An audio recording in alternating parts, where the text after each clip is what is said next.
Bien, bonjour à toutes et à tous. Merci d'avoir répondu présent à notre invitation. Je vais juste rappeler en quelques minutes le but de cette audition et surtout de cette mission d'information qui a donc débuté désormais au courant du mois de septembre avec une volonté tout simplement. Alors le titre le reprend peut-être pas en totalité pour que vous ayez une meilleure perception, mais c'est tout simplement de pouvoir répondre aux besoins de la crise dont on entend beaucoup parler, et tout simplement de parler du parcours résidentiel qui aujourd'hui, on peut dire qu'il est légèrement grippé, pour pas dire profondément grippé, et qui heurte les gens à chaque étape de sa vie, à savoir des difficultés pour se loger lorsqu'on devient étudiant et qu'on a besoin d'un logement, des difficultés ensuite à l'issue de sa scolarité pour se loger parce qu'on devient actif, et enfin lorsqu'on le devient un peu moins et qu'on approche de l'âge senior, d'autres difficultés pour se loger, pour se rapprocher des commodités et de disposer d'un logement à la hauteur de ses besoins. Et donc finalement, en conclusion, eh bien, malgré une production de logements souvent en deçà des objectifs qu'on se fixe chaque année et qu'on n'atteint pas,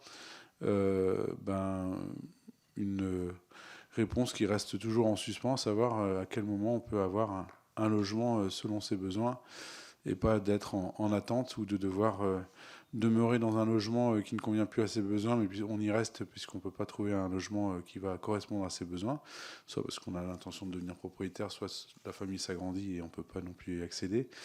Donc voilà. Donc le but de cette mission, elle est vraiment de pouvoir répondre à ces différents enjeux, ces différents besoins qui peuvent être différents selon les étapes de sa vie, mais également selon les territoires où l'on se situe. On peut avoir des territoires qui vont avoir des évolutions croissantes en matière d'actifs, d'autres en matière de seniors, et d'autres, parce que ce sont des villes étudiantes, il y a la nécessité aussi d'avoir des logements étudiants. Et donc, à partir de là, de pouvoir disposer d'une mallette qui va être suffisamment fine pour que lorsqu'on répond à un besoin, on n'y réponde pas à côté. Et en tous les cas qu'elle puisse correspondre au mieux possible pour que ces listes d'attente qui ne cessent de croître aussi bien dans les différents parcs, qu'ils soient publics ou privés, on puisse les diminuer, et que ces refus qu'on peut avoir lorsqu'on devient propriétaire, ils puissent être également diminués, et à partir de là d'avoir des solutions à apporter pour que ça profite à chacun, et notamment à la filière bâtiment dont on entend le plus parler, qui souffre énormément. On a aussi un parc présent. L'idée, c'est aussi d'avoir une connaissance plus fine de celui-ci, comment il peut être transformable, comment il peut être adaptable. Il y a aussi cette échéance du ZAN dont beaucoup en parlent, sous la forme d'une crispation. Et aujourd'hui, on sait que le tissu urbain, on a décidé de mettre un coup de ciseau. Maintenant, comment on fait pour en sorte que ces nombreux hectares artificialisés puissent être optimisés et répondre aux besoins que peuvent avoir chacune des personnes lorsqu'elles s'établissent sur un territoire. Et donc, l'idée de cette audition, c'était de pouvoir avoir vos lumières, de nombreux chiffres. Souvent dans les auditions qu'on a pu entendre, de nombreux chiffres de ci, de là. Certains se croisent, d'autres ne correspondent pas aux mêmes quantités. Donc comment avoir une base sur laquelle travailler pour que justement chacun parle avec les mêmes chiffres et dans le même objectif qui est un toit pour chacune de nos générations.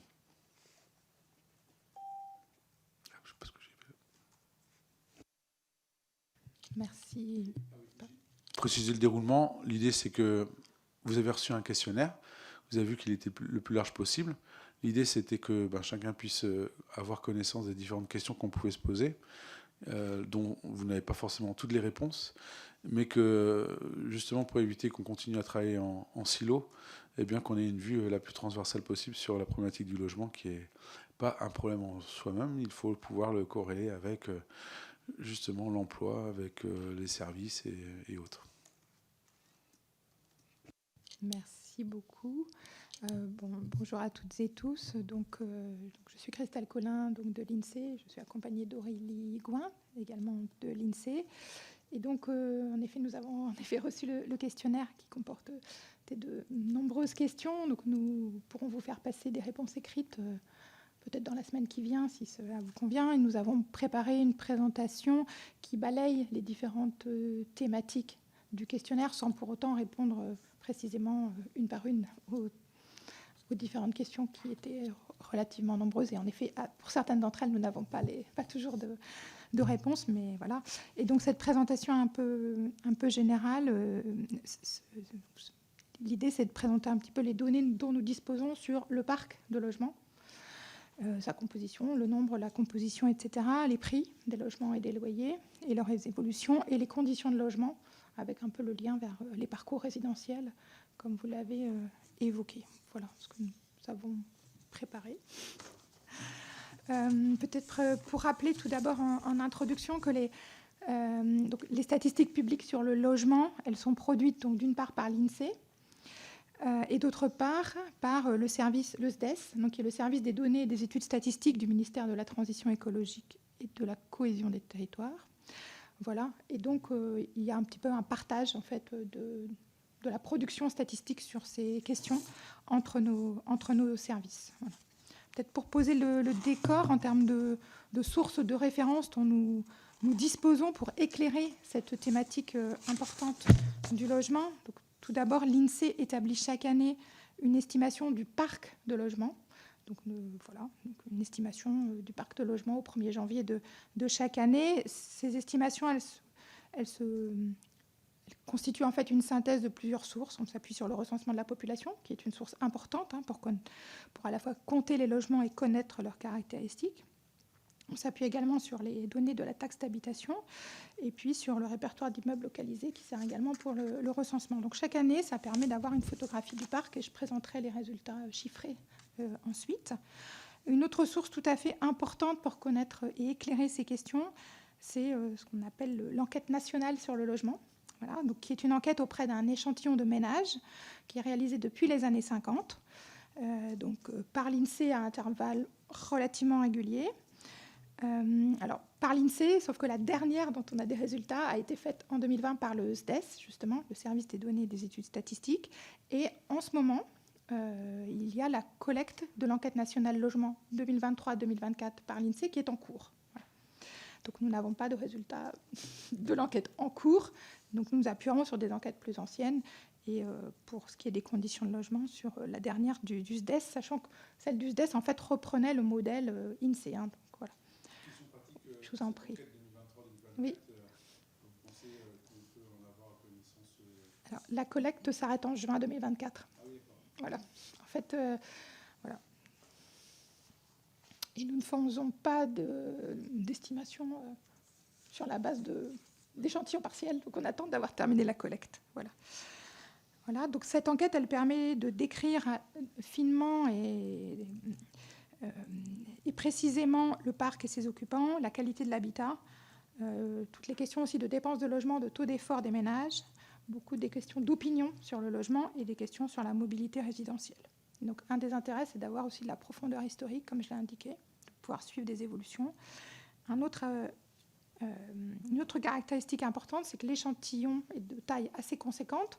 Donc, l'enquête qui est en cours de collecte, c'est 27 000 ménages de France métropolitaine, plus 2 000 dans chaque DOM, ce qui permet d'avoir des exploitations aussi sur des populations spécifiques. On peut s'intéresser, par exemple, aux ménages aux plus bas revenus, on peut s'intéresser aux personnes hébergées chez des tiers, on peut s'intéresser, etc. Voilà. Et sinon, donc, en dehors de ces estimations du parc et de l'enquête logement, les analyses sur le logement que nous menons mobilisent également assez fortement les données fiscales. Donc, voilà, l'INSEE comme le SDES, nous utilisons ces données, que ce soit les fichiers du cadastre, les fichiers des impôts, etc. Et avec ces sources fiscales, nous avons construit différents systèmes d'information qui permettent de connaître les logements, leurs occupants, et également les mutations, ce qu'on appelle les mutations. Voilà. Alors, s'agissant des prix, par contre. Pour suivre les loyers et les prix, nous avons également des dispositifs pour suivre alors les prix des logements neufs et anciens.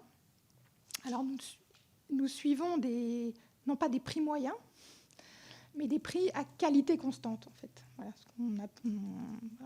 on neutralise, en fait, l'augmentation des prix qui est liée à l'amélioration de la qualité des logements pour déduire des prix à qualité constante.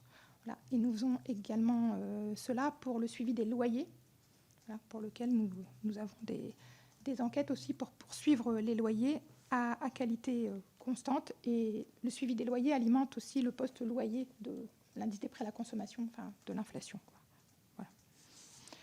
Donc voilà un petit peu les sources que l'on utilise. Et si l'on regarde maintenant ce que cela donne en termes de parc, donc je suis à la partie où il commence à y avoir des graphiques voilà, sur les données de cadrage.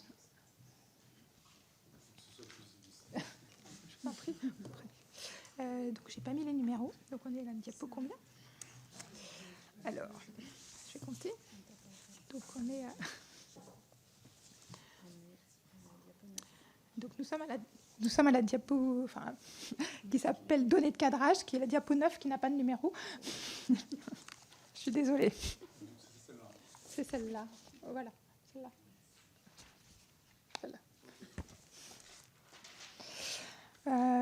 Voilà, donc venons-en maintenant un petit peu aux résultats et à ce qu'on peut dire du parc de logement.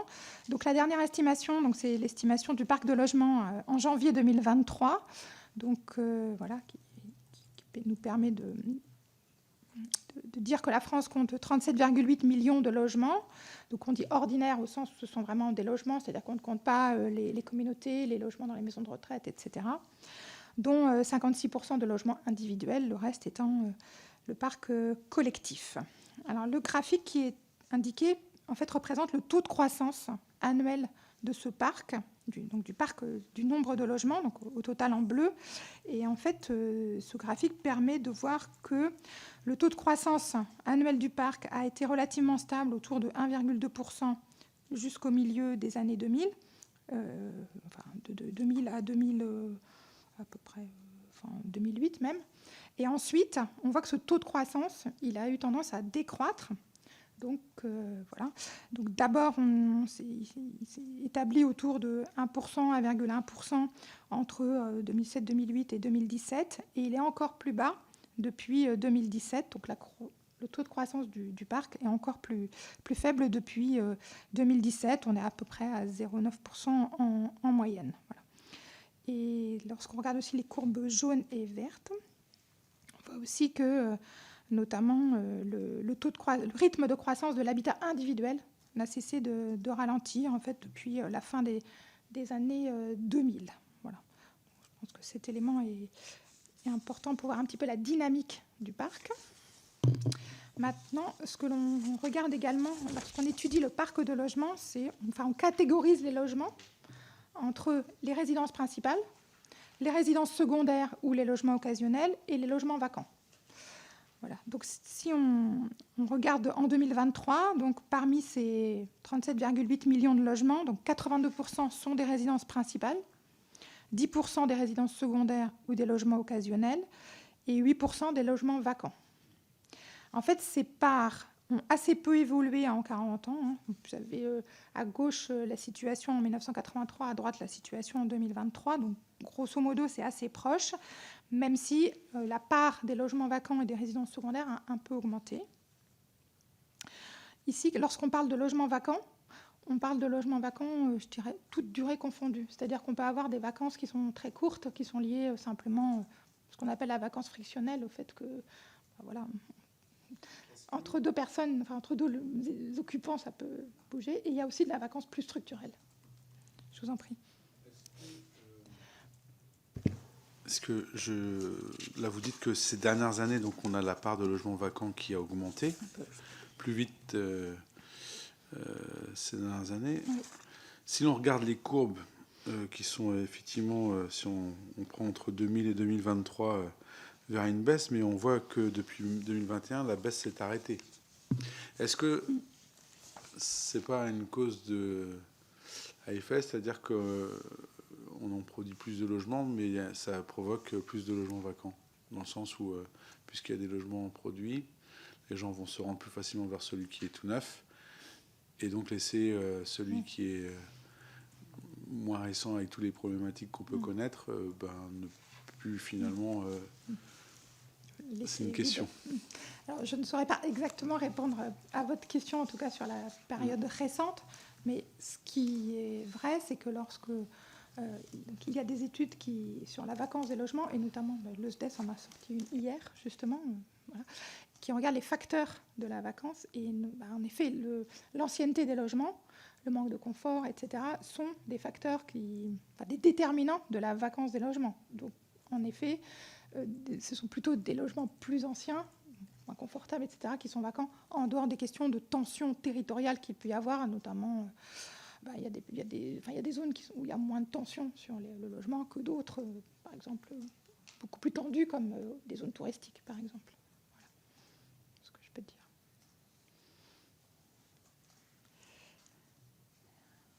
Et sur ce que l'on voit également, c'est que...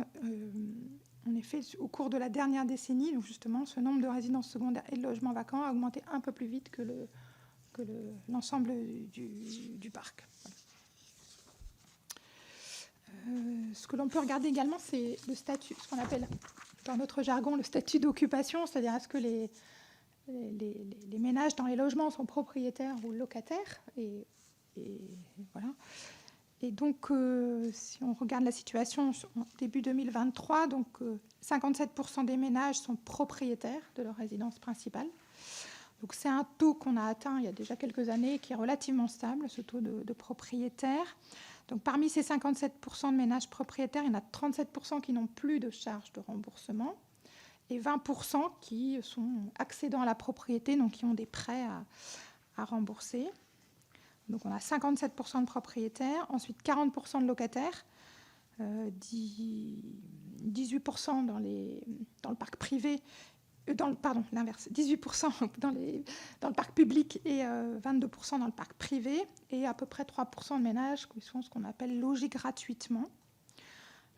Voilà, une part qui existe toujours, dont on peut... Et là, sur les courbes, vous avez la situation en 1983, 2003 et 2023.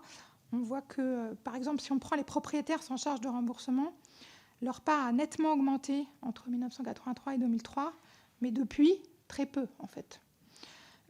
Et pour les accédants à la propriété, de même, la part avait un petit peu diminué, parce que, voilà, mais après, sur les 20 dernières années, elle est quasi stable, en fait. Donc, on n'a plus vraiment de dynamique. Cette structure, ça fait 20 ans qu'elle bouge très peu.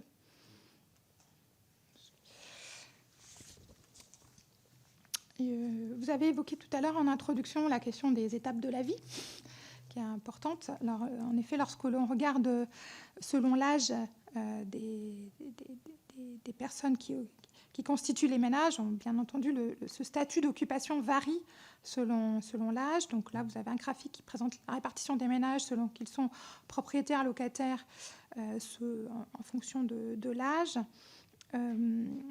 On voit que les ménages les plus âgés à droite sont plus souvent propriétaires que les autres, bien entendu, et notamment plus souvent propriétaires non accédants, c'est-à-dire qu'ils ont remboursé, ils ont leur logement, etc. Les propriétaires accédants sont les plus nombreux, entre 30 et 49 ans. Ce sont les barres rouges, donc qui sont les plus grandes, vers entre 30 et 49 ans. La part des locataires, donc dans le secteur libre, c'est ce qui est représenté en vert, elle diminue très nettement avec l'âge. Donc pour les moins de 25 ans, on est à plus de 70% locataires dans le secteur libre. Et puis on arrive à un peu plus de 10% à 80 ans et plus. En revanche, la part de locataires dans le secteur social, elle est plus stable selon l'âge. Et en fait, voilà, on voit que... il faut du temps pour accéder à la propriété, il faut du temps pour accéder à un logement social. Et donc, en gros, une fois acquis, ces statuts sont relativement conservés, quoi.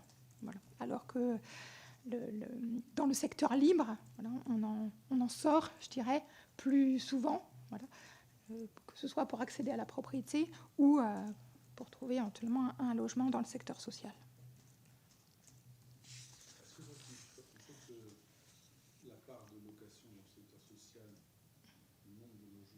Non, parce que là, il y a peut-être un turnover plus important.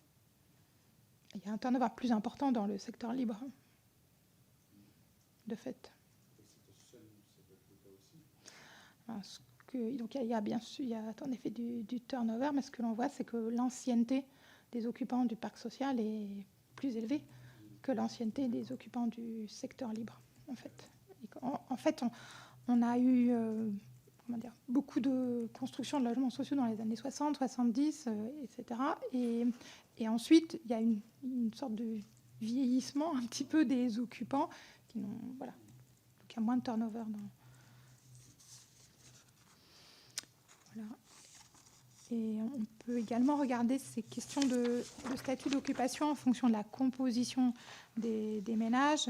Donc ce que l'on voit assez logiquement, c'est que les personnes en couple sont plus souvent propriétaires. Donc, ce sont les barres bleues. Et les personnes seules et les familles monoparentales sont plus souvent locataires. Donc ce sont les barres rouges.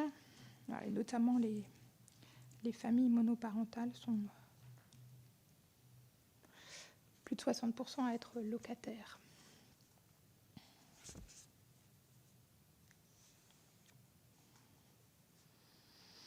Alors, vous aviez également posé quelques questions sur, je crois, nous on l'a traduit par les multipropriétaires. Voilà.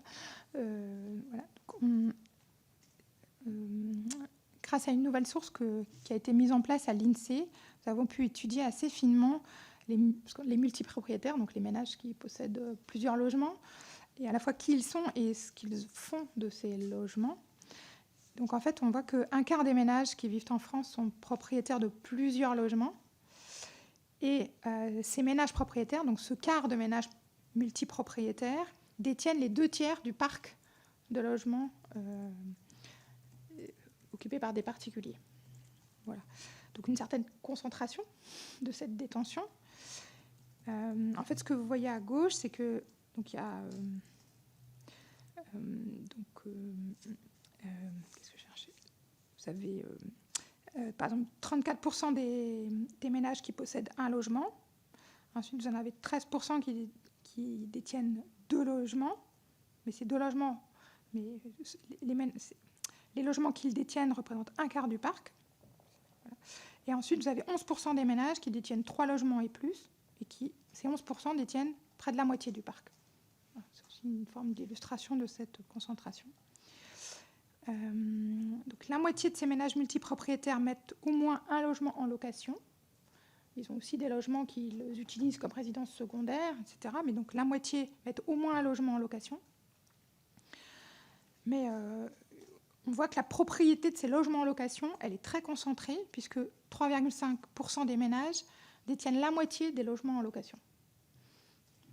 C'est un chiffre qu'on a trouvé assez frappant dans les études que nous avons pu mener. Voilà. Donc, dans l'étude, il y a aussi des cartes qui montrent la concentration aussi de ces situations dans certains territoires et notamment dans certains centres-villes. Des logements en location sur le parc privé. Oui, là oui. Là, on est. C'est les logements détenus par des particuliers. Par collectif.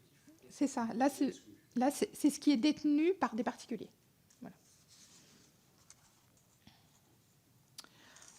Voilà, donc c'était un peu pour vous parler du parc de logement, de sa composition, son évolution.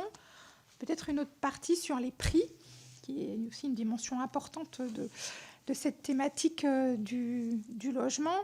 Donc ici, vous avez des graphiques sur l'évolution des prix et des loyers. Donc toujours, comme je l'ai indiqué au départ, à qualité constante. Donc on neutralise l'effet, la hausse des prix qui est liée à l'amélioration de la qualité des logements.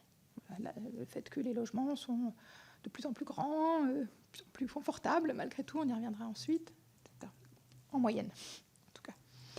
Voilà, donc ce qu'on voit sur ces graphiques, donc vous avez par exemple la courbe rouge, c'est l'indice des prix des logements neufs et anciens, donc c'est vraiment le prix pour acheter un logement, hein, parce que, voilà. Et on voit que ces prix des logements neufs et anciens ont augmenté beaucoup plus vite que les revenus des ménages, que les loyers aussi, mais surtout que les revenus des ménages. Hein. Donc les revenus des ménages, c'est la courbe en vert. Donc là, depuis 2000, en gros, les revenus des ménages ont été multipliés par 1,5 et les prix de logement par 2,7 à peu près. qui, pour ceux qui disposent d'un patrimoine, entraîne une forte valorisation du patrimoine, mais pour ceux qui n'en disposent pas encore, bien sûr, crée une barrière à l'entrée assez forte, puisqu'il y a ces évolutions très différenciées des revenus d'une part et des prix des logements d'autre part. Voilà, donc ensuite c'est détaillé sur les courbes suivantes en détaillant le neuf et l'ancien. Mais en fait, les dynamiques ne sont pas si différentes. Voilà, et en tout cas, on voit qu'il y a eu une forte croissance des prix des logements donc, au cours de la décennie 2000. Ensuite, un peu une baisse, ça a un peu oscillé, et ensuite une croissance depuis 2016. Et là, par contre, depuis 3 trimestres, on est dans une phase de baisse des prix des logements à qualité constante. Donc voilà, un peu plus marqué en Île-de-France que sur le reste du territoire. Donc on a amorcé une baisse ces derniers trimestres. Et la hausse des prix a été plus marquée aussi avant ce décrochage sur la période récente. Cette hausse des prix était plus marquée en Île-de-France que sur le reste du territoire. Bien sûr, vous l'imputez au décrochage de la demande solvable, du fait effectivement de revenus qui ne croissent pas, le renchérissement du coût du crédit. Voilà. Pour des ménages emprunteurs, etc. Alors, nous n'avons pas publié d'analyse, etc., mais ce sont en effet les déterminants que l'on peut imaginer, à la fois le renchérissement du crédit, voilà, qui pèse, fait que les ménages ont de plus en plus de mal sont moins solvables, on va dire, en tout cas pour acheter un logement, en tout cas une capacité d'emprunt et donc d'achat qui diminue, et qui donc peut avoir tendance à faire baisser les prix si des vendeurs doivent vendre notamment. Donc, voilà. Est-ce que vous pensez qu'il y a un effet perceptible de la réglementation énergétique je ne sais pas. Je ne sais pas. Sur le marché, effectivement, des passoires thermiques avec la question, oui. Je voudrais se débarrasser avant qu'il n'ait plus le droit de les louer, c'est ça. Nous n'avons pas d'éléments pour étayer de manière suffisante, en tout cas, ces questions, parce qu'en fait, dans les données, par exemple, nous n'avons pas typiquement le DPE, qui pourrait permettre, par exemple, de suivre.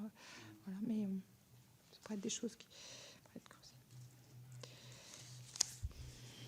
Et s'agissant des loyers, donc, qui sont présentés ensuite, donc du côté des loyers, les loyers ont connu une hausse quasi ininterrompue donc, depuis la fin des années 80, avec une hausse un peu plus élevée, surtout en début de période, dans le secteur libre que dans le secteur social. Voilà, mais quelque chose de beaucoup plus, je dirais, régulier, en tout cas une hausse beaucoup plus régulière que sur les prix des logements, les prix d'achat qui, eux, ont, comme vous avez vu, une tendance très nette à la hausse, mais quand même avec des périodes où il y a eu des baisses de prix.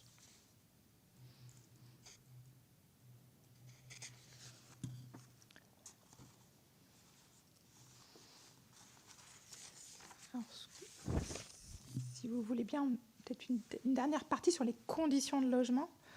Donc, vous avez évoqué la question de l'importance d'avoir un logement correspondant à ses besoins, voilà, et donc les caractéristiques je pense que c'est intéressant de regarder aussi les caractéristiques des logements, le confort des logements, et aussi l'opinion des ménages sur les logements qu'ils occupent. Donc ces conditions de logement, on les appréhende vraiment surtout à partir des enquêtes logements. Donc là, les chiffres que nous avons extraits sont essentiellement issus pour avoir les chiffres les plus récents, de l'enquête logement du SDES, puisque c'est la dernière pour laquelle on a des résultats publiés, donc de 2020, mais on a la même chose depuis les années, dans nos publications depuis les années 80, etc. Donc ce que l'on voit dans la dernière enquête dont les résultats ont été publiés, donc qui porte sur 2020, c'est donc que là, en gros, 79% des ménages jugent leurs conditions de logement satisfaisantes ou très satisfaisantes, ce qui est un petit peu plus qu'en 2013, la date précédente enquête. Mais on voit aussi que cette satisfaction vis-à-vis du logement, elle est très différente suivant qu'il s'agit de propriétaires ou il s'agit de locataires. Donc les propriétaires, 90% à être satisfaits de leurs conditions de logement, mais c'est bien moindre du côté des locataires, donc 63% au total, et encore moins dans le collectif du parc social où on est à 56% de satisfaits. Donc on a vraiment des gros écarts en fonction des personnes et des conditions d'occupation des logements, quoi. Voilà. Donc, sur cette satisfaction vis-à-vis du logement, elle dépend de nombreux critères, notamment la taille des logements, les défauts du logement, etc. Donc on balayait un petit peu ces différentes dimensions. S'agissant de la taille des logements, si on se place sur longue période, elle a nettement augmenté depuis, si on remonte aux années 70, que ce soit en surface ou en nombre de pièces, la taille des logements a nettement augmenté. Est-ce qu'on a des comparatifs par rapport à ce qui peut se pratiquer dans des pays? Dans d'autres pays, je n'ai pas là.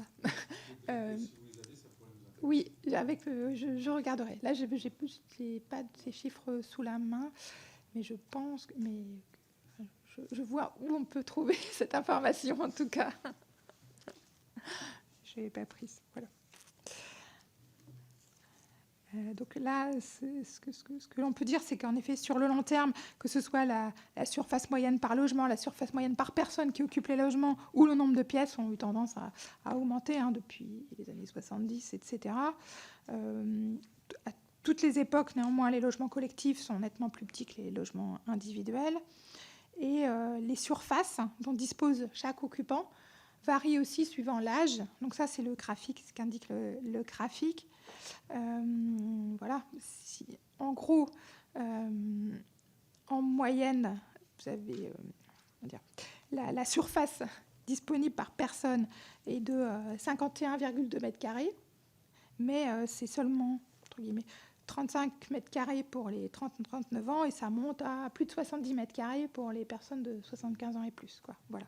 Et ça fait écho avec des informations qui sont juste après sur ce qu'on appelle le surpeuplement ou le sous-peuplement, c'est-à-dire qu'en fait, on regarde, on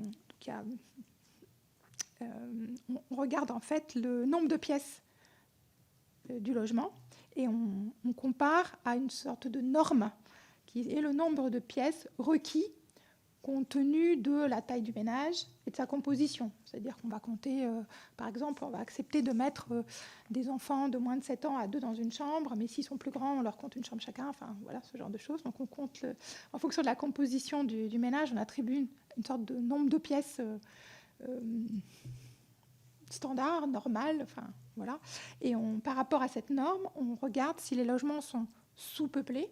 Donc sous-peuplé, ça veut dire qu'il y a au moins une pièce de plus que ce qui est requis, ou surpeuplé, là ça veut dire qu'il manque au moins une pièce par rapport à ce qui est requis. Donc ce qui est une indication importante du confort des logements et surtout de l'adéquation entre le logement et ses occupants. Voilà.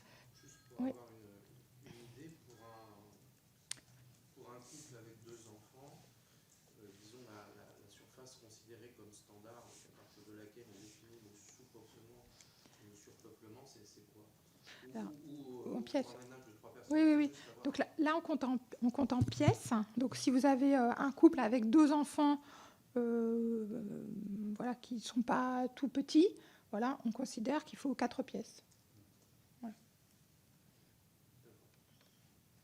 Un séjour et une chambre chacun. En gros, un séjour et une chambre chacun. Là, les indicateurs, ils sont calculés voilà, à partir des nombres de pièces, ce qui a l'avantage de tenir compte de la question de s'isoler, de l'intimité, etc. Mais en effet, pas forcément de la surface. Voilà. Mais on pourra aussi vous donner des informations, par exemple, sur les surfaces moyennes par âge ou par configuration familiale également. Voilà. Donc, quand on regarde ces questions de surpeuplement ou de sous-peuplement, ce que l'on voit, c'est qu'en fait, donc, au total, il y a 8% des ménages qui vivent dans un logement surpeuplé. Donc, ça veut dire qu'il manque au moins une pièce par rapport à une occupation, entre guillemets, normale. Et ce surpeuplement, c'est chez les 30-39 ans qu'il est le plus fréquent, puisqu'on doit être à 16%, je crois. Voilà. Et inversement, les logements occupés par des personnes plus âgées sont fréquemment sous-peuplés, entre guillemets, c'est-à-dire qu'il y a des pièces en plus, on va dire, par rapport à l'occupation. Mais souvent, dans les études, c'est vrai que quand on veut s'intéresser aux difficultés de logement, on regarde plutôt le surpeuplement. Peut-être pour terminer sur les questions de défauts des logements aussi. Donc, avec l'enquête logement, on peut regarder aussi les défauts des logements, donc des défauts de confort, etc. Donc là, on a repris un extrait d'une infographie du SDES sur l'enquête logement qui montre un peu les défauts de confort les plus courants. Donc, les fenêtres mal isolées, le fait d'avoir un vis-à-vis très proche, à moins de 10 mètres, le manque d'aération, les problèmes d'isolation, les problèmes d'humidité sur les murs, les difficultés à chauffer le logement, etc. Ce que l'on voit ici, c'est que en fait, ces défauts de logement sont plus fréquents pour les locataires que pour les propriétaires, ce qui est assez logique, et parfois plus fréquents dans le parc privé, parfois plus fréquents dans le parc social, ça dépend. Voilà. Les fenêtres, mais, voilà. En tout cas, ça permet d'illustrer aussi très concrètement les conditions de logement. Dans votre enquête, là, on voit peut-être qu'elle était ciblée sur les défauts qu'on trouve dans un logement, mais on voit le bouquet. On voit effectivement les défauts qu'on peut retrouver dans un logement, qu'on peut reprocher, et là, on voit le bouquet énergétique qu'on peut voir de proposer, mais il n'y a pas des remarques sur le logement éloigné des services, pas de transport, le logement... le problème de corrélation entre on construit un logement et puis on se déconnecte des besoins qu'on peut avoir au quotidien. Pardon. C'est moi, pardon.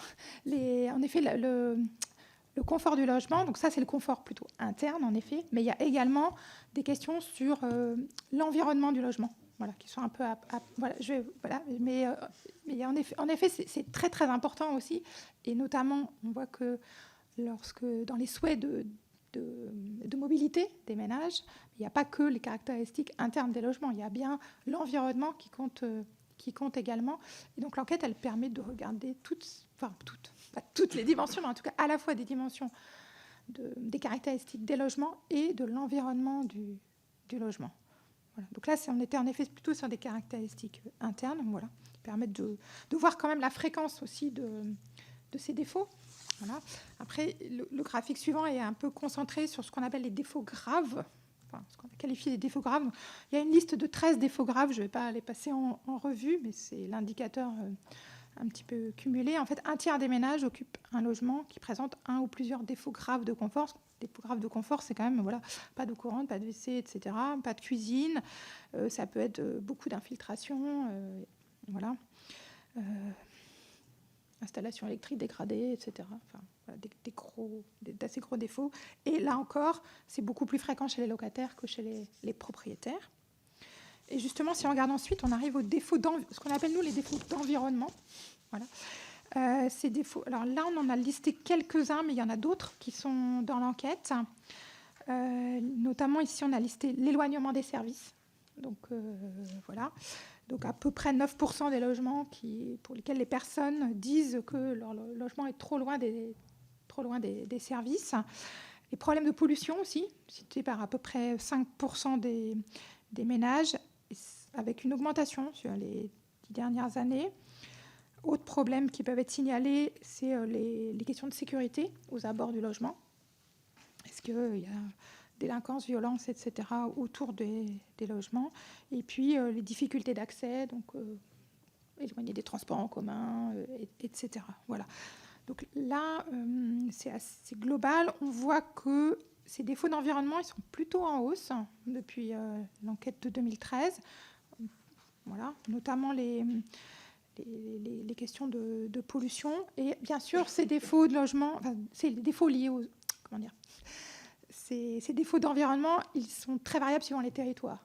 Donc, voilà. Alors, avec les avantages des uns qui sont les inconvénients des autres, hein, voilà, dans les territoires ruraux, il y a moins de problèmes de pollution, mais on est plus loin des services, et vice-versa. Est-ce que vous avez justement par territoire Alors, est-ce que par exemple, on peut, par région, qui permettrait de pouvoir justement observer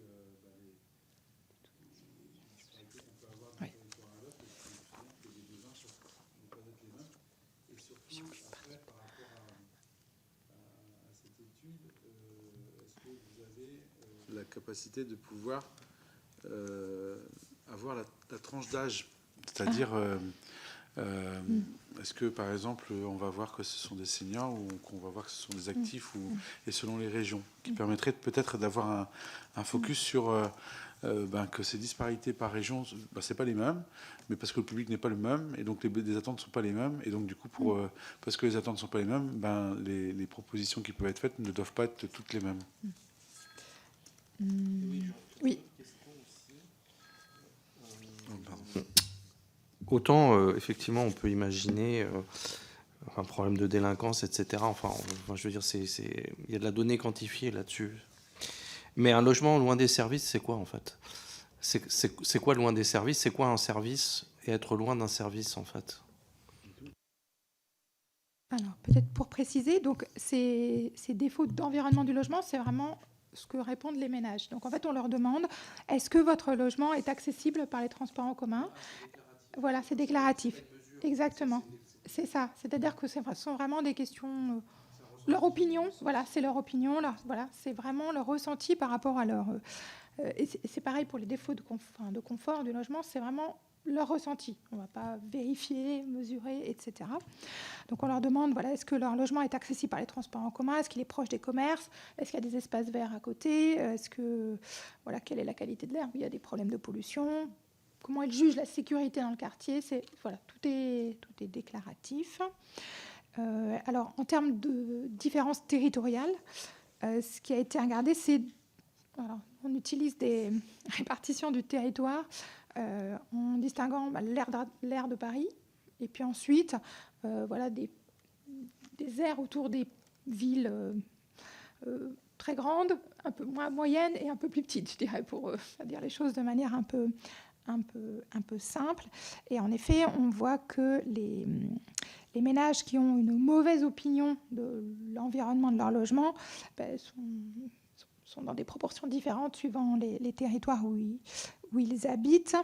Les questions d'accessibilité par les transports en commun, à Paris, ça concerne quasiment personne, assez logiquement.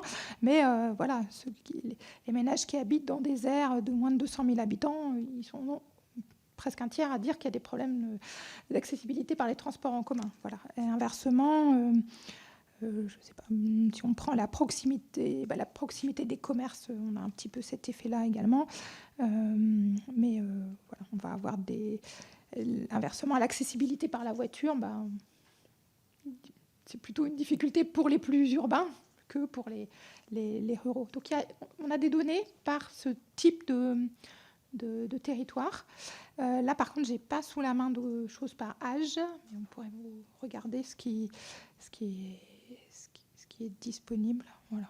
Et il y a aussi quelques exploitations qui regardent la situation dans les quartiers prioritaires de la politique de la ville pour voir un petit peu l'ampleur de ces défauts d'environnement, entre guillemets.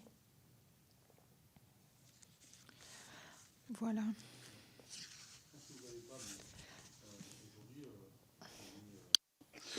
On a une loi qui est SRU qui date de 2000, donc avec des plans de renouvellement urbain, des plans de construction.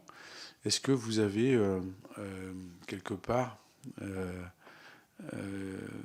soit dans les tuyaux ou à faire, une étude qui viendrait observer finalement la question du logement, de son environnement et comment on se sentait avant 2000 et en 2023 ou 2024 pour voir finalement si ça a apporté quelque chose, cette loi SRU, ou finalement si on est aussi passé à côté de quelque chose.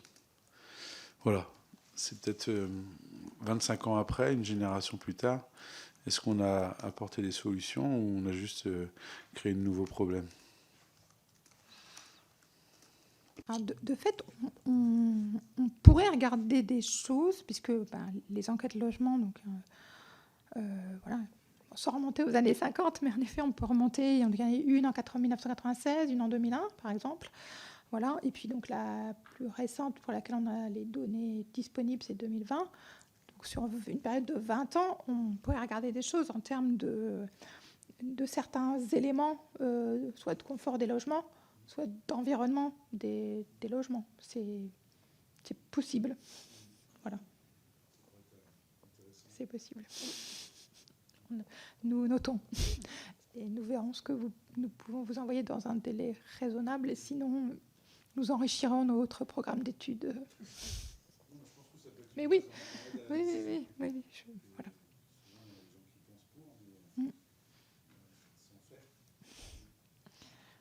Mais en tout cas, c'est l'avantage de ces enquêtes, c'est que le questionnaire est relativement stable. Bon, il y a des choses qui évoluent parce que il y a des nouvelles préoccupations quand même qu'il faut intégrer, etc. Mais il y a quand même un socle qui est assez stable. Donc sur ce qui est stable, on pourrait regarder ces évolutions. Voilà. Et peut-être donc la dernière chose que nous avions mis dans la présentation, c'était la question de changer de logement, point d'interrogation. Dans les enquêtes, il y a 18% des ménages qui indiquent souhaiter changer de logement sans y être contraints, c'est-à-dire que ce n'est pas à l'occasion d'une mobilité professionnelle obligatoire, etc. Voilà, c'est ce qu'ils déclarent. Ce souhait de changer de logement, il est bien sûr nettement plus fréquent chez les jeunes adultes. Voilà, donc on est plutôt à un tiers. Alors, les raisons pour changer de logement, les raisons qui sont données par les ménages, c'est les principales, c'est accéder à la propriété, notamment lorsqu'on est locataire, et améliorer ses conditions de logement. Voilà. C'est vraiment ce qui est déclaré. Et de fait, ce sont bien les ménages les plus jeunes aussi qui sont les plus mobiles, hein. Enfin, en écho aussi avec ce souhait de changer de logement, mais aussi parce que une partie peut quand même accéder aussi à la propriété. Donc là, on n'a pas au-delà de ces chiffrages un petit peu. On voit aussi que le souhait de changer de logement, la part des ménages qui souhaitent changer de logement est plus élevée. Donc en effet, j'ai dit parmi les locataires et aussi un peu plus dans le collectif que dans l'individuel. Ce qui est aussi assez logique, je dirais. Donc, il y avait eu une étude sur la précédente enquête de logement assez détaillée sur les raisons des mobilités, mais là, elle n'a pas été reconduite sur les données les plus récentes. On peut imaginer que c'est assez structurel pour autant, mais...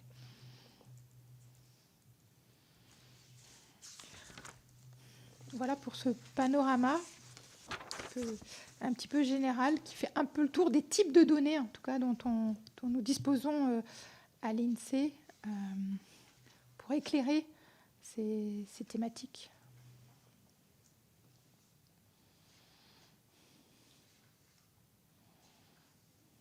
J'aurais une question sur la part de logements vacants. Est-ce que vous avez pu avoir ou alors soit eu des commandes pour pouvoir justement distinguer la part de logements vacants avec des disparités qui peuvent avoir lieu d'un territoire à un autre, comment celle-ci elle a pu évoluer ces dernières années et quelles sont en quelque sorte les conditions qui permettraient que ce logement ne devienne plus vacant, soit parce que du coup des mesures pourraient être mises qui inciteraient le propriétaire à soit exécuter des travaux, soit le remettre à la location. Et quels sont les freins aujourd'hui qu'il rencontre qui font que celui-ci est vacant? Je suis précis dans les commandes, mais très bien. Il faut qu'on soit précis dans les réponses.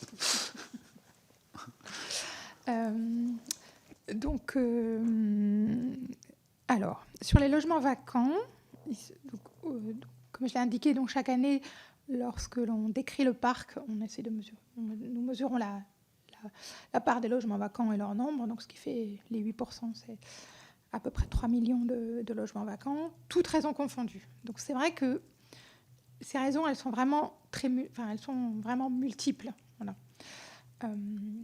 Donc, à la fois une inadéquation parce que le logement n'est pas en assez bon état, etc. Il y a aussi des vacances. Dans les déterminants de la vacance, il y a aussi, par exemple, les phases de succession, par exemple, qui induisent aussi de la vacance. Il peut y avoir aussi de la vacance, je dirais, qui est simplement liée au fait qu'il n'y a pas tellement de pression, il y a assez de logements, et donc ça tient comme ça, enfin, dans certaines zones. Voilà. Donc ça, c'est un petit. Donc l'étude qui a été publiée hier par le STES, elle regarde la vacance de plus d'un an. Parce qu'on peut distinguer, il y a que c'est à peu près la moitié, voilà, à peu près la moitié de la vacance, c'est plus d'un an. Voilà. Donc, ce qui permet d'isoler le friction, enfin de ne pas tenir compte de la vacance frictionnelle. Voilà, déjà un an, c'est déjà assez long. Voilà. Donc cette étude, elle regarde un certain nombre de facteurs pour essayer de voir justement les déterminants de la vacance. Donc ça peut être soit de la vacance de longue durée, soit des questions de qualité, entre guillemets, des logements, voilà, qui ne sont pas d'assez bonne qualité. Voilà. Des questions de succession, des questions de vacances aussi liées au départ en maison de retraite de personnes âgées. Voilà. Et puis des zones où c'est pas très bien, mais simplement, il n'y a pas vraiment de pression, voilà. Donc il y a plus de vacances. Et juste, je précise que du côté de l'INSEE, nous allons publier mi-janvier une étude enfin même plusieurs études, une étude sur les logements vacants, là, toutes durées confondues, à la fois une étude nationale, mais qui regarde un petit peu les différences selon les territoires, et des déclinaisons qui sont faites par les directions régionales de l'INSEE. Donc il y aura en fait une sorte de bouquet d'études. Chaque région va aussi faire un zoom sur sa région, quel est le taux de vacances et comment ces taux de vacances ont évolué sur les dernières années. Voilà. Donc, ces études n'étant pas encore publiées, je ne peux pas vous en donner tous les résultats. S'il est possible pour vous qu'on vous les communique mi-janvier lorsqu'elles sortiront, si vous n'avez pas terminé vos travaux, je pense que cela pourra également éclairer vos travaux, notamment les études, je crois, essayent de voir si en gros, il y a plus de logements vacants là où déjà c'est étendu ou est-ce que ça s'équilibre. Voilà. Ce qui, je pense, répond à peu près aux questions. Dans les auditions qu'on a pu mener, souvent, il y avait justement une interprétation différente du nombre de logements vacants, dans le sens où il y avait des chiffres tels que vous les annoncez, et on va dire les professionnels du bâtiment étaient plus dubitatifs sur ce nombre de logements. Et après, toute la difficulté réside dans le fait qu'il faut pouvoir se trancher, savoir si en stock on a bien ça, et est-ce que c'est une manne qui peut permettre de pouvoir... D'où la question était de quels sont les freins, quels sont... donc vous avez cité la succession, la vétusté, et la succession, qu'est-ce qui pourrait être mis en œuvre pour que justement on facilite ces successions et qui permettent de pouvoir remettre des logements dans le marché.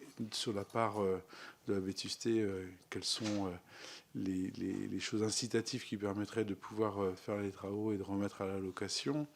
Voilà, c'est un peu toutes ces données, et voire même parfois des logements qui, là, pour le coup, méritent qu'on mette un coup de bulle et que, par contre, on passe sur une déconstruction, reconstruction, et quelles sont aussi là les choses incitatives qui permettraient d'avoir des opérations de cette ampleur, par quel biais, par quel support. Enfin, voilà, c'est un peu toutes ces choses qui pourraient être traitées, surtout lorsqu'on parle effectivement de ZAN, pas de se dire que le terrain de l'agriculteur va permettre de pouvoir accueillir de nouvelles populations, mais de se dire on a des friches, on a des zones qui permettent de pouvoir en plus accueillir des familles ou bien des seniors avec toutes les commodités autour, plutôt que de vouloir tirer des tuyaux, des services et tout le tout team qui font que ça coûte au final pour tout le monde, quoi.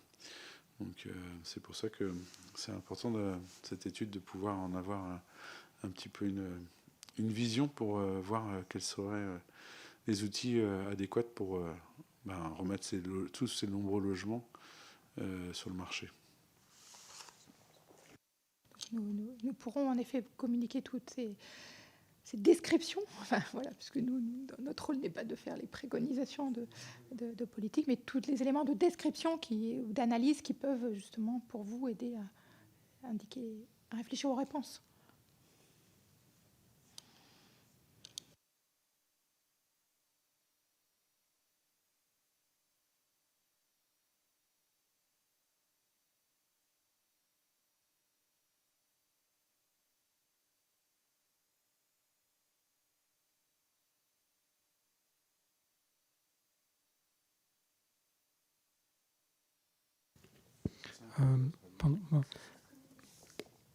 Vous avez quelques analyses sur la politique du logement et les effets des mesures depuis une vingtaine d'années sur le soutien à l'investissement locatif, l'accès à la propriété? Alors, la plupart de nos études sont plutôt des études, je dirais, de description, voilà, de description du parc, des conditions, etc., et leurs évolutions, voilà. Mais on va être moins dans une démarche évaluative. Néanmoins, il y a quelques études qui ont été menées, mais pas forcément à l'INSEE, mais qu'on pourrait vous référencer, voilà, par exemple, sur des politiques d'investissement locatif ou des choses comme ça, enfin des universitaires ou des chercheurs qui ont fait un certain nombre d'études sur ces questions, sur l'effet des aides au logement, etc. Mais voilà, ce n'est pas forcément nous qui les avons menées, mais on pourrait vous communiquer quelques références. Sur le logement étudiant, puisque du coup on en parle, non, vous n'avez pas d'études, parce que tout le monde dit qu'il nous faut des logements étudiants, et une question de savoir qu'est-ce que les étudiants attendent comme logement. Je crains de ne pas avoir grand-chose à apporter à votre réflexion. Okay. Désolée.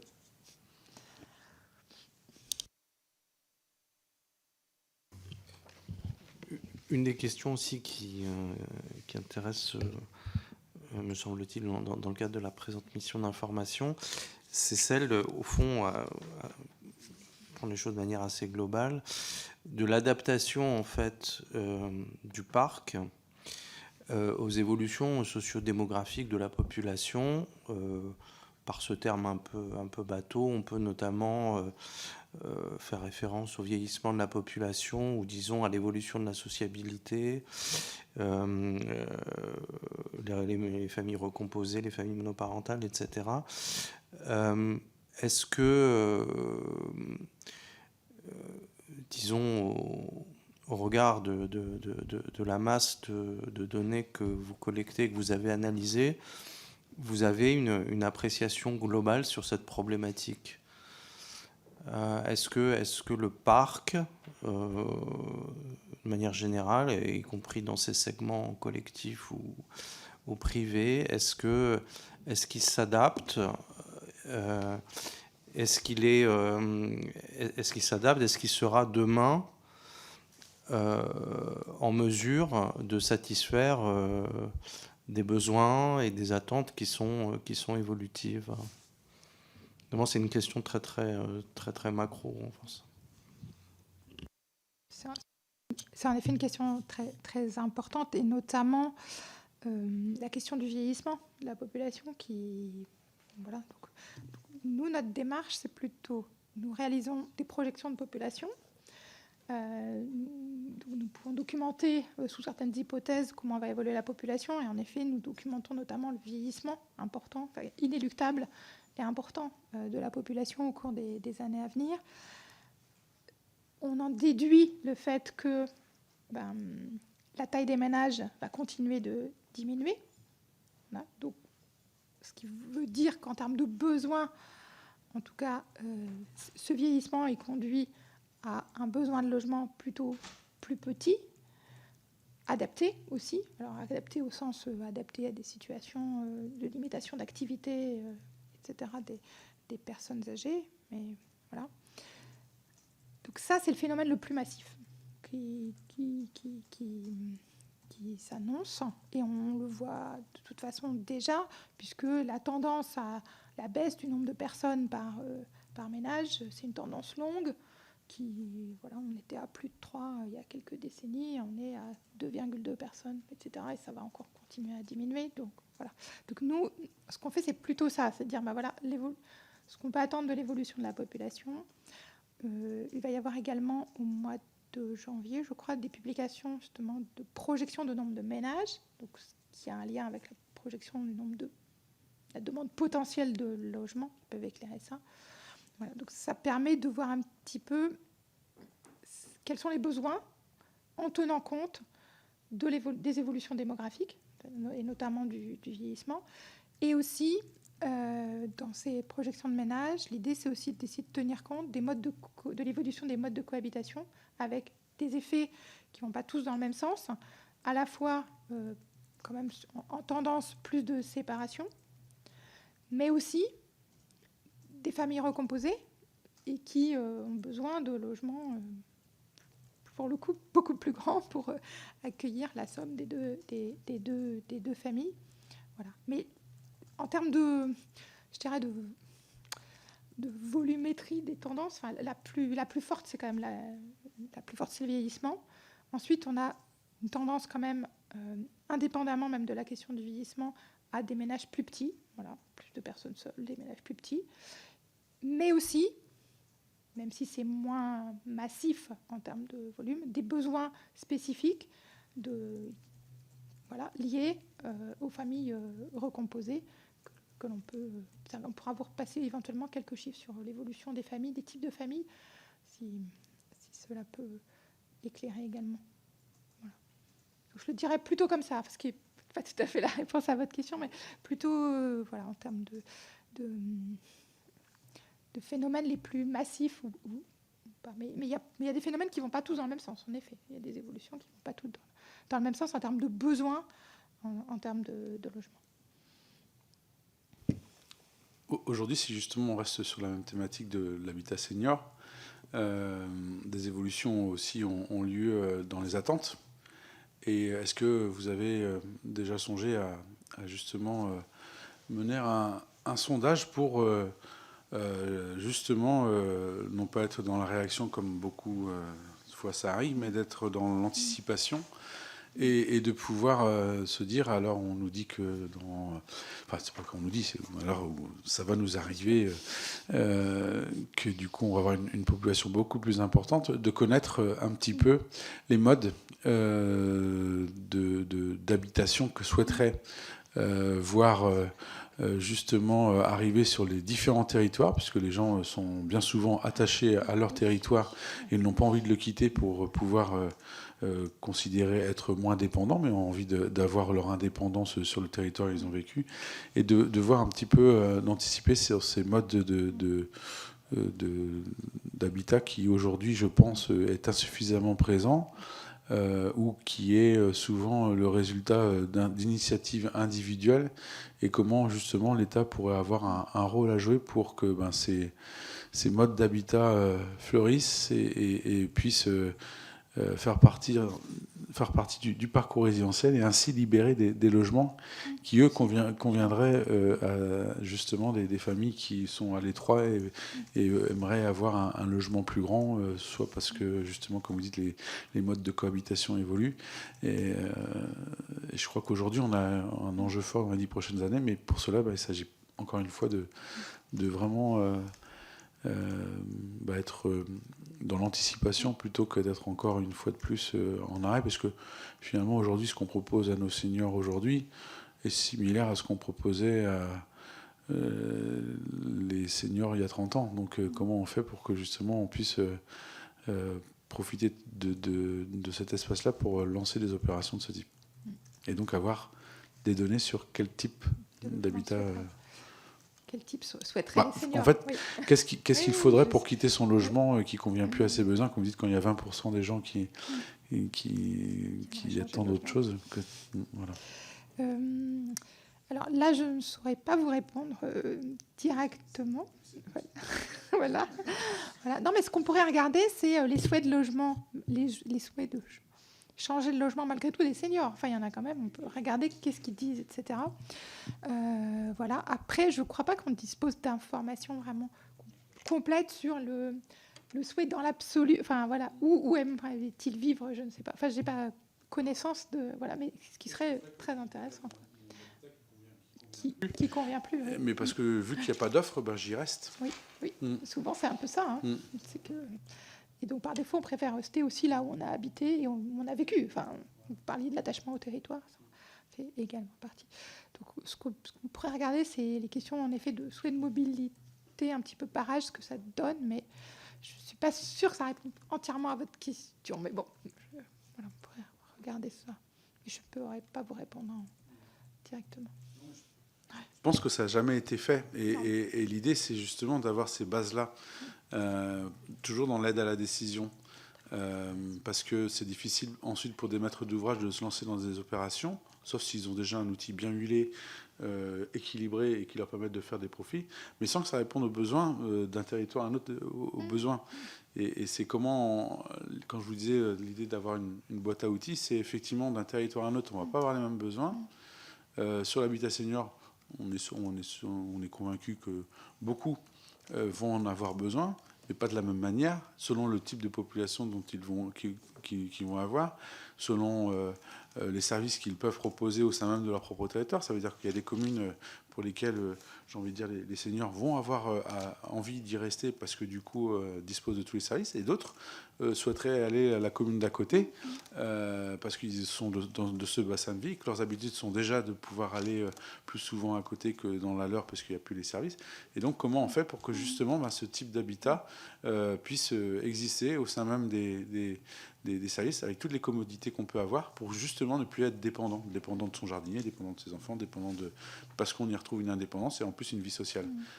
Parce qu'on n'est plus devant les chaînes de télé en continu qui font qu'on est encore plus pessimiste pour l'avenir. Je n'ai pas cité de marque.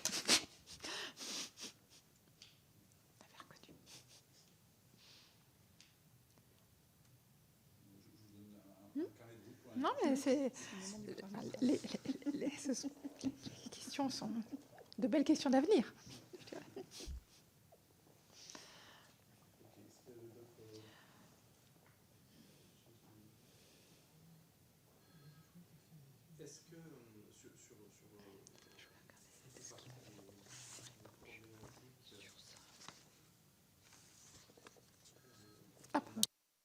Est-ce que sur Est-ce que surtout tout partie des problématiques qu'on a évoquées, il y a une production d'informations statistiques au plan de l'Union européenne. Est-ce que au niveau de la Commission européenne, il y a des unités qui produisent de la réflexion et collectent de la donnée en mode harmonisé? Évidemment, c'est ça ce qui est intéressant sur ces problématiques-là, ce qui nous permettrait peut-être de resituer certaines questions que nous nous posons, enfin, que le président et le rapporteur se posent à l'échelon français, de remettre ça aussi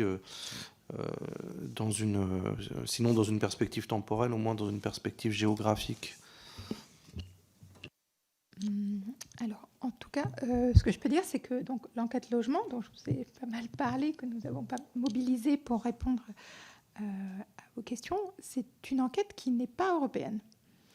C'est une enquête que l'on mène en France depuis, comme j'ai indiqué, les années 50. Et contrairement à beaucoup d'autres enquêtes qui sont de plus en plus européennes, par exemple, l'enquête sur l'emploi est une enquête européenne, l'enquête... Alors, il y a une enquête qui s'appelle Statistiques sur les ressources et conditions de vie, qui est européenne, qui comporte des éléments sur le logement, je vais y revenir, etc. Voilà, de plus en plus d'enquêtes sont européennes, mais il n'y a pas au niveau européen, en tout cas au niveau d'Eurostat, qui est l'Office central statistique pour l'Union européenne, il n'y a pas de coordination d'enquête comme l'enquête logement française dans tous les pays. Ce dont on dispose, c'est de questions sur le logement dans ce dispositif statistique sur les ressources et les conditions de vie, qui est harmonisé au niveau européen, et où là, on a quand même des questions sur à la fois donc, certains éléments sur les conditions de logement, On peut calculer des taux d'effort aussi, donc sur la part du budget que l'on consacre au logement. Et on a des éléments aussi sur les privations. Par exemple, le fait de ne pas pouvoir pas pouvoir chauffer son logement correctement, par exemple. Voilà.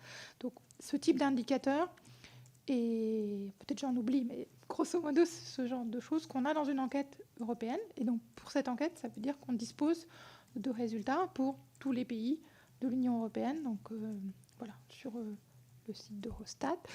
Et donc, on pourra regarder, mais c'est moins riche, je dirais, que l'enquête logement dans son intégralité, voilà, qui est plus vaste.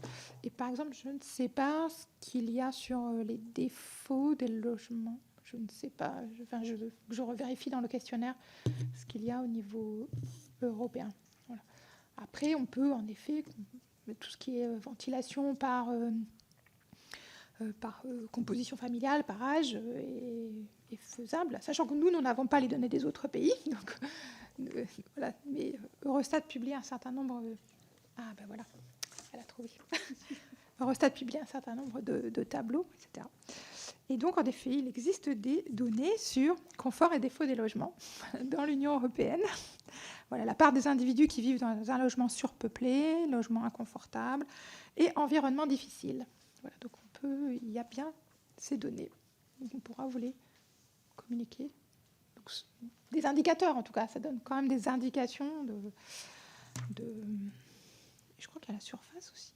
Bon, la part des locataires, des propriétaires, qui est assez différente, suivant les pays aussi, qui est assez différenciée. Il y a des modèles un peu différents. Et l'individuel et le collectif aussi ne sont pas développés de la même manière selon les pays. Donc, voilà. Ceci, on pourra... Voilà. Après, en termes de politique du logement, c'est vrai que nous, on suit cela d'un peu plus loin, mais en tout cas, voilà, c'est vrai que par rapport à des politiques de lutte contre la pauvreté, par exemple, où il y a un ensemble d'indicateurs très harmonisés, etc., j'ai l'impression qu'il y a moins de choses sur les questions de logement. En tout cas, c'est vu comme une des dimensions, mais une des dimensions, simplement. Tout à l'heure, lors de votre présentation, parmi les nombreuses diapositives, il y avait ce chiffre de 3,5% des propriétaires bailleurs qui représentaient 50% du parc locatif. Et j'aurais quelque part une question, savoir si déjà vous aviez initié une démarche de savoir qu'est-ce qui ferait qu'un ménage se rendrait propriétaire bailleur. Et aujourd'hui, qu'est-ce qui le freinait? Et pour ceux qui l'avaient été, avaient préféré rester avec un logement vacant, qu'est-ce qui les avait poussés à agir ainsi? Parce que 3,5%, ça signifie qu'il y en a 97,5% qui pourront, enfin peut-être pas 97,5%, mais au moins élargir cette assiette. Mais pour qu'on puisse l'élargir, donner quelque part des garanties pour pouvoir le faire à certains. Parce que quand on parle de 3,5%, 50%, ça veut dire que c'est pratiquement des entreprises. C'est plus un particulier. C'est des gens qui disposent d'un nombreux parcs, mais qui est avec des gestionnaires de leurs biens. Donc comment on pourrait... est-ce qu'il y a des études à faire pour justement redonner confiance aux Français à la pierre, chose qu'aujourd'hui on souffre terriblement. En effet, pour préciser, en fait, donc, parmi les ménages qui possèdent plusieurs logements, la moitié mettent au moins un logement en location. Mais la moitié, non. Voilà. Donc la moitié, voilà. Mais par contre, les 3,5%, c'est les 3,5%. Ce que je voulais dire, c'est que 3,5% des ménages détiennent la moitié des logements en location. Donc l'autre moitié, il y en a une moitié qui est très concentrée, en gros, et une moitié qui est beaucoup plus diffuse. Enfin, voilà. Voilà. Mais celle qui est plus diffuse, donc il y a... non, plus. Pas que plus, quand même. Voilà. Puisqu'il y a à peu près plus de 30 millions. Voilà. Voilà. Donc là, c'est sur les ménages propriétaires. Combien ils sont? Alors, attendez.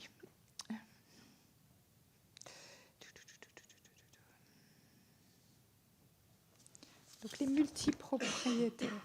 Voilà, les multipropriétaires sont 7,3 millions.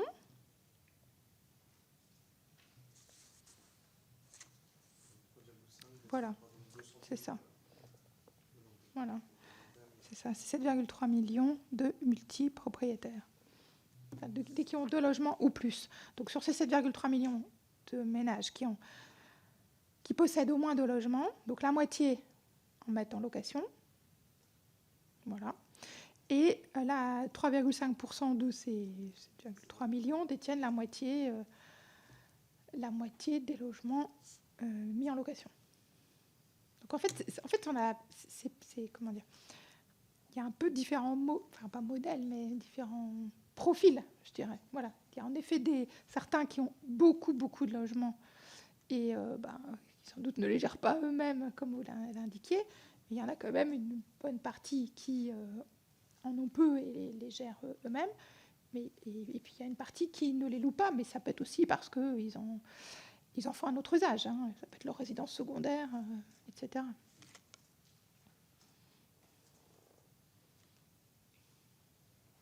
J'avais une autre question sur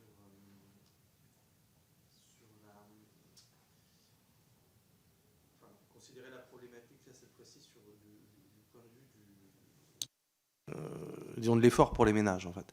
C'est-à-dire, enfin vous l'avez évoqué mais vraiment rapidement, est-ce que en quelques mots vous pourriez nous dire où on en est, c'est-à-dire est-ce que effectivement le logement c'est un poste qui dont le poids tend à s'accroître sur le budget des ménages. Est-ce qu'il y a au cours des années récentes, est-ce qu'on repère des inflexions dans ce mouvement? Est-ce que c'est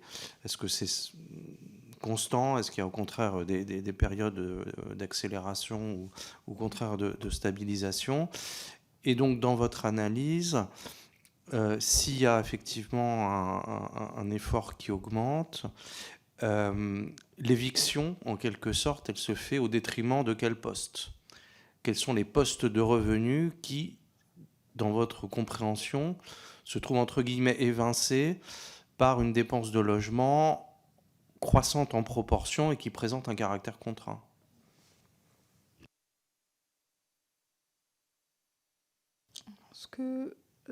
Ce sont des éléments qu'on ne suit pas année après année, plutôt en tendance. Donc en effet, en tendance, par exemple, si on compare maintenant par rapport au début des années 2000, le taux d'effort a augmenté. Ça c'est clair, le taux d'effort a augmenté. Donc la part des dépenses qui est consacrée au logement, que ce soit pour l'achat, pour le loyer, pour chauffer le logement, etc., ce taux d'effort a augmenté. Mais j'ai pas d'inflexion, enfin voilà, je ne saurais pas documenter des inflexions fines. Voilà.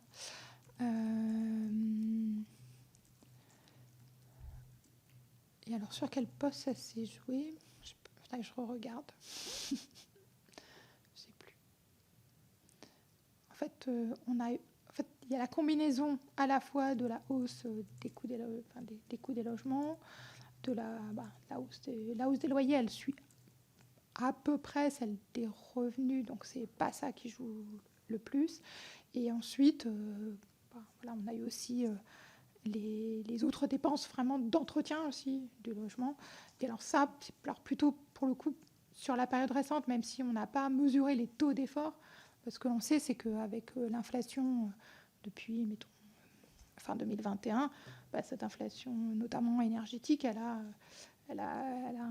eu un impact sur les dépenses consacrées au logement et après différencier aussi en fonction du mode de chauffage des logements. Enfin, donc ça c'est des choses que l'on a également documentées par contre. Voilà, l'impact différencié de la hausse des prix et notamment de la hausse des prix énergétiques en fonction des lieux d'habitation, en fonction des modes de chauffage et des niveaux de vie. Bon, voilà. On a vu que les ménages ruraux qui se chauffent au fioul et ont le plus pâti de l'inflation de ces 2 dernières années, pour dire les choses un petit peu rapidement, en tout cas. Donc forcément, ça veut dire que ça a augmenté, même si on ne l'a pas mesuré en termes de taux d'effort. Forcément, ça a un impact sur le taux d'effort.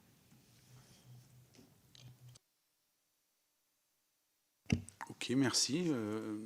Merci pour cet entretien. Merci pour vos réponses. Et puis, n'hésitez pas à nous communiquer d'autres documents que vous verriez utiles à notre réflexion.